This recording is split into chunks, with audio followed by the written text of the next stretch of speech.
Welcome to Reputation Revolution. This is the podcast where we help individuals like you to establish your voice in the marketplace, enhance the credibility of that voice, extend the reach of your story and your message, and finally, extract value from your efforts in building a meaningful personal brand that's both recognized and respected. Now, on with the show.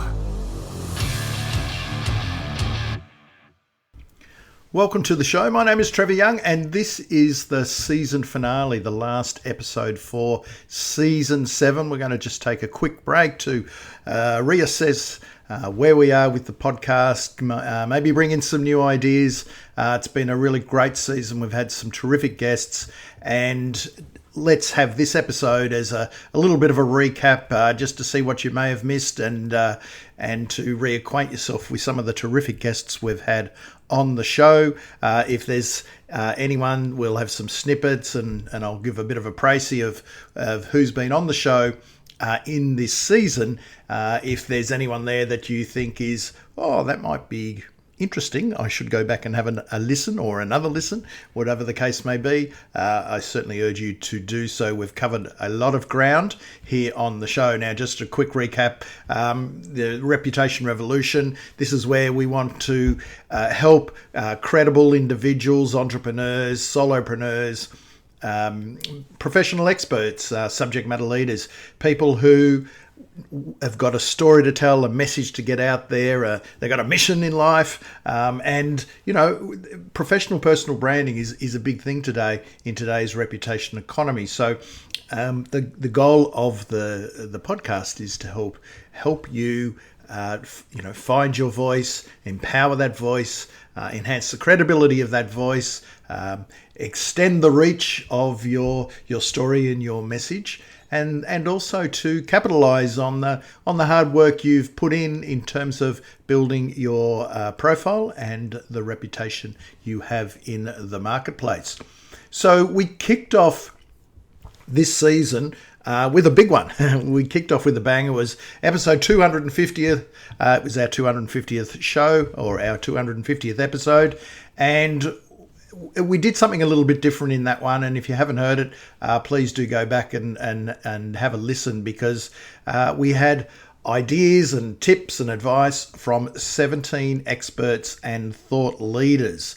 So what I did for this special show to mark the occasion of our 250th episode, I invited some past guests of the show back on to give us a brief answer to what was an open-ended question. And that question was, from a personal branding or professional marketing perspective, what's the one thing that's really working well for you currently? And so we had lots of interesting answers, including some timely reminders for us all.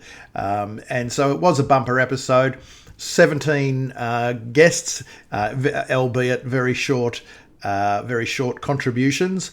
But it really was a great spread of insights, ideas, thoughts, really practical tips and advice of what's working for some great thought leaders and experts out there in the marketplace, and it might be some inspiration, some ideas that you can take away with as well. In episode 251, to kick off the first big interview for season 7, we took on the biggest topic that we could at the time, and we were talking about embracing Web3, personal branding in the metaverse, with Mitch Jackson. So, Web3, the metaverse, virtual reality, NFTs, AI, blockchain. Let's not forget crypto and digital wallets. So you've heard the terms, but what do they all mean and how do they relate to one another? But importantly also, to be relevant to this podcast, when it comes to building a professional personal brand and growing your profile and enhancing your reputation in the marketplace, what role can Web3 and the metaverse play in all of this? Now, Mitch Jackson is an award-winning litigation lawyer from California who is renowned for being ahead of the pack when it comes to social media and digital marketing, and now he's been putting a lot of time in over a number of years now in all things Web3 and the metaverse. There's a lot happening in this space, and as business owners, professionals, thought leaders, content creators, we need to stay in touch with what's going on so we can adapt quickly and see the opportunities as they arise. Here is a little taste. The way I look at everything you just mentioned is the way I look at a light switch on the wall. When I walk into a room, when I walk into my office, I want to be able to flip the switch, have the lights come on, and be able to see a client sitting across my desk. Okay? And so when we talk about Web3 and the metaverse and blockchain technology, smart contracts, non-fungible tokens, NFTs, DAOs, which are decentralized autonomous organizations, all this fancy stuff, right?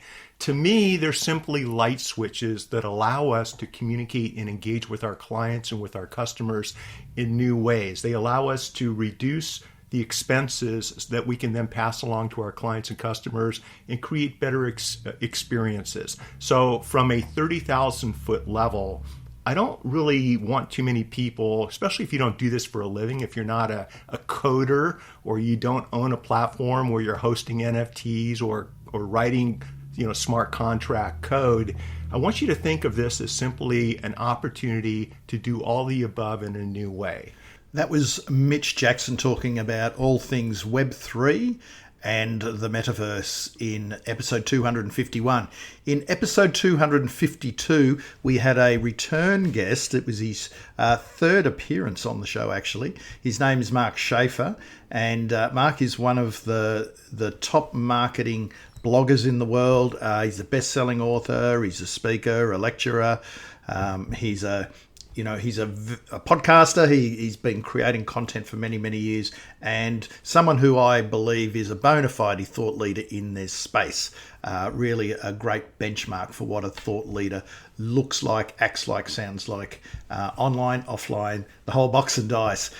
With Mark in this particular episode, we spoke about the power of community because Mark had just released his new book, Belonging to the Brand, Why Community is the Last Great Marketing Strategy. So lots of ideas and just getting us to think differently about how we can build community around our ideas or around a specific topic or issue. And it was a real eye-opener. Let's have a bit of a listen. A community has to be built on trust. I mean, if you don't trust the information and the people that are there, why would you ever go there? Yep. Now, how do you know it's a place you can trust? A lot of the time, it's because there's a person there you can trust. You may not trust the people. You may not trust the content because you haven't been there before. You don't know. So I think there is a very important link between the personal brand and the community. Maybe that personal brand is the community manager. Maybe it's a business leader. Maybe it's an entrepreneur. Maybe it's someone that, who you just believe in and you admire. But that's what's going to get you in. Mark Schaefer, episode 252. A tough act to follow, but follow it we did, and we followed it by going even deeper into the whole notion of community and personal branding. And I brought back on the show Mark Masters, who has been on the show a number of times. Mark is the founder of You Are the Media. This is a supportive marketing and learning community based on the south coast of England. And Mark, there's going to be two Marks here. Mark Masters was featured in Mark Schaefer's book. So given that I know Mark Masters, I know his story, it's a great story, but he was also mentioned in the book. I thought we'd take that opportunity to recap Mark Schaefer, the interview I had with Mark Schaefer, and to allow ourselves to go a lot deeper. It was a real fun and informative chat. And while Mark and I refer to Mr. Schaefer's book and the interview I did with him, we also take the topic of community and run wild with it as we do every time we get on the show. Mark Masters and myself. Here is a snippet. So this thing of social proof. Right, I'm giving a thumbs up as well. And it was this attachment to one another and this connection to one another that starts to validate. So that's when I talk about the community, can the community become the marketplace? Yeah. And this comes from what Mark highlights in the book, community as a service. It's the community and it's the problem solving for others. It's being associated with it. It's the collective voice. That is how I am seeing the future, because this is where the community has trusted status beyond the community. Yeah. And this is why it takes time. This is why it takes a lot of effort. But when people feel at ease, sharing, engaging, getting involved, people start to feel comfortable with each other.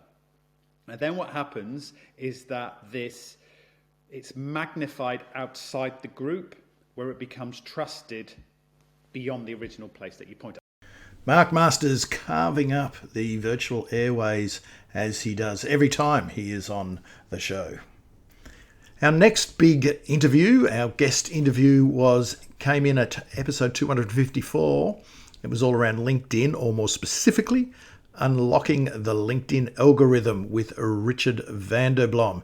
Now, this was a great interview. Lots of gold in this. Lots of gold. The thing with LinkedIn is you're probably on it. If you're wanting to elevate your professional profile, grow your reputation as a leading credible voice in your industry, there's every chance you're on LinkedIn now, and it should be a key part of your communications armory. So no doubt you're on the platform.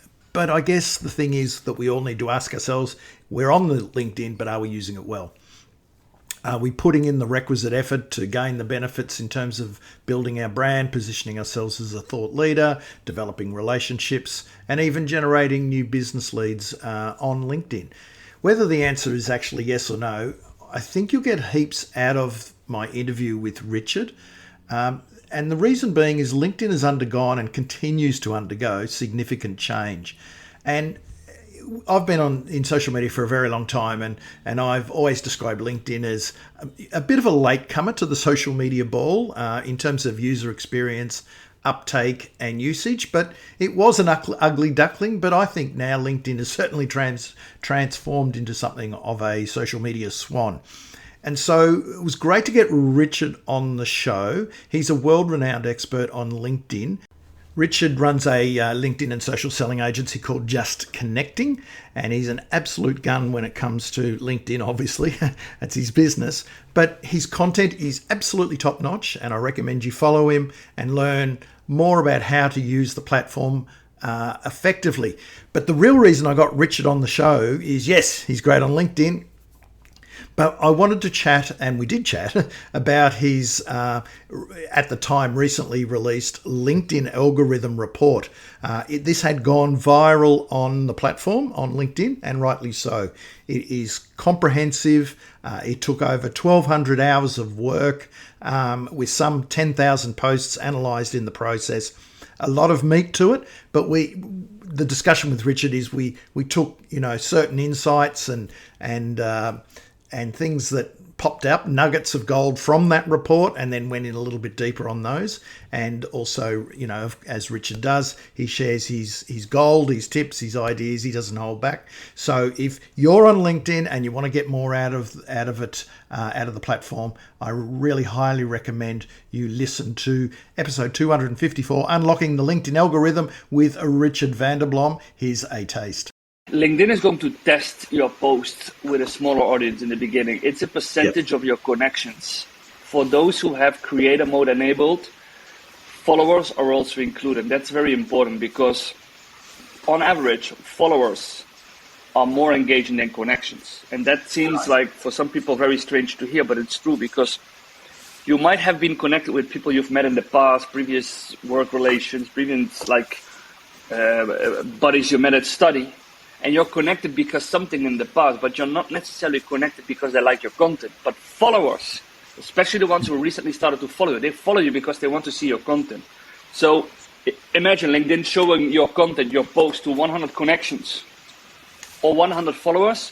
I guarantee you that from the 100 followers, you get far more engagement. So only if you have creator mode enabled, LinkedIn directly starts to show your posts also to followers. So that's for me a no-brainer why you should have creator mode on.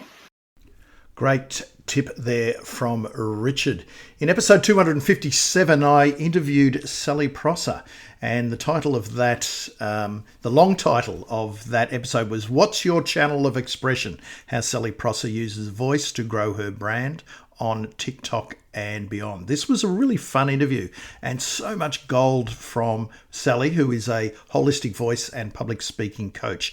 She helps leaders, entrepreneurs and professionals to unleash the magic of their voice. Now, the initial focus of our chat was all around TikTok and how the channel is really working for Sally's personal brand.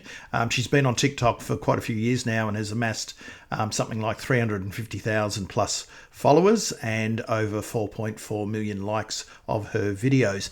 But it was fantastic because the conversation just naturally broadened into using voice as an expression of oneself and how it can be used strategically across social media and really the virtual stage generally. As Sally says, nobody ever changed the world by staying quiet. So if you want to know more about TikTok and how it can work for your brand and your business, but also short form video more generally, and then voice more broadly still, I think you'll get a lot of value from this episode 257 with Sally Prosser. Here's a little bit of a teaser. Look, it depends on your strategy, but I can say I'm on average, about 2 podcasts a week. I have never pitched to be on a podcast. Every single podcast request has been organic through seeing me on social media. And like this one, the business is coming up to 5 years, and like it's a more than $500,000 business, and I have spent a tiny amount here and there on ads. It's been all organic, word of mouth, and every single day I have people saying, "Oh, Sal, I've been following you on social media for a few years." You know, so it is the long game. Yet every single day, I would say that my business has been built on organic social media. We also talked about the art of content creation on social media, and Sally, I really like Sally's take around this topic. I always do anything, especially on social media, for the joy of creation, not the validation of views. So I find the biggest mistake people make is they make content to get a certain result, whereas you've got to make the content for the joy of making the content. And TikTok's taught me some of the most random stuff will go viral, and other videos which you really enjoy making will not go so well. And then in terms of business, often the ones that aren't viewed as much will bring in people to the business as well. So it's not really a good way to necessarily always view success. Episode 258 was dedicated to all things creativity. It was the creativity episode, paving our own path to creative expression with Dr. Marion Piper. Now, creativity, what a nuanced, nebulous concept it is. And when we think of creativity, you know, what springs to mind? I think it's different things for different people. Is it an artist painting their masterpiece in an attic, or the writer beavering away on a novel, or a Hollywood film director in charge on the set of a movie? Maybe someone who works as in quotes, a creative in an ad agency, a copywriter, a graphic designer, or anyone else who works in the so-called creative industry. Well, I personally, I think that would be a simplistic, one-dimensional view of creativity, but it is a common one, and it's reinforced time and time again, I reckon, by the media. Now, I've worked alongside countless people over the journey who would consider themselves creative, but I actually didn't find them that inspiring or indeed that creative. And conversely, I think some of the most creative people I've met have been entrepreneurs and business professionals who are naturally curious and who always seem to have this kind of, a wellspring of interesting thoughts and ideas at the ready. So in other words, I don't think you have to be working in a creative industry to be a creative person, not by any means. Indeed, to be effective in business today, especially when it comes to what we talk about here on the Reputation Revolution and PR and marketing and building our brand and growing our sphere of influence in the marketplace, then having a creative edge might just be the advantage we need to cut through with our content and our story and our message and our brand. So what is creativity then?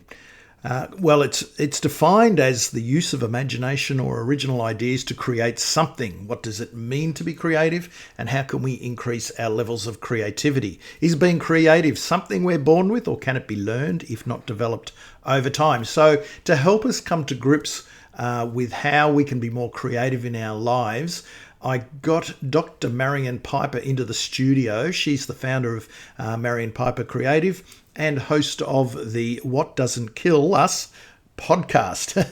Marion wears many hats, but they all involve creativity. Most often she's a copywriter, helping people communicate with confidence and clarity. At other times, she's a creativity coach, helping creative entrepreneurs ignite, maintain, and execute on their ideas.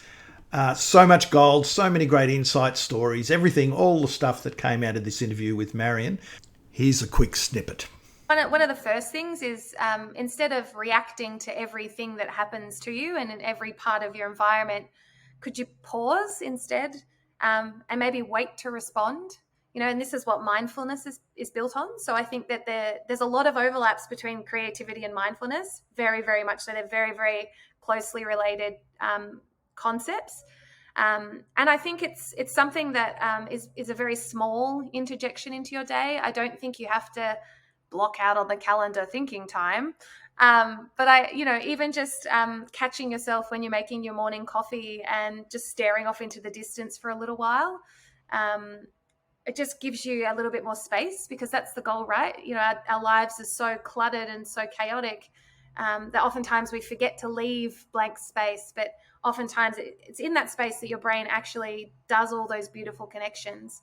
And the other key word to remember here, or to start to embrace, is a trust in the process. So trust that the idea will come, trust that you have everything that you need to complete it, and trust that it'll be well received. There's a really beautiful energy and power behind an intention of trust, when we trust the world, when we trust each other. I love that from Dr. Marion Piper. Hey, you've been listening to the season finale of the Reputation Revolution, season 7 finale, I should say. And they were just some of the guests we've had. This is part A, because it was quite a long season. And so I've packaged up a number of the interviews for this part A of the finale. The next episode, we'll look at part B of the finale. It'll be similar. I'll just recap the main interviews that we did. And also we'll have some snippets of informational gold that we recorded along the way. So hope you've enjoyed this episode, and I look forward to continuing this season 7 recap, a finale episode in the next edition of, or the next episode of the Reputation Revolution show. Cheers.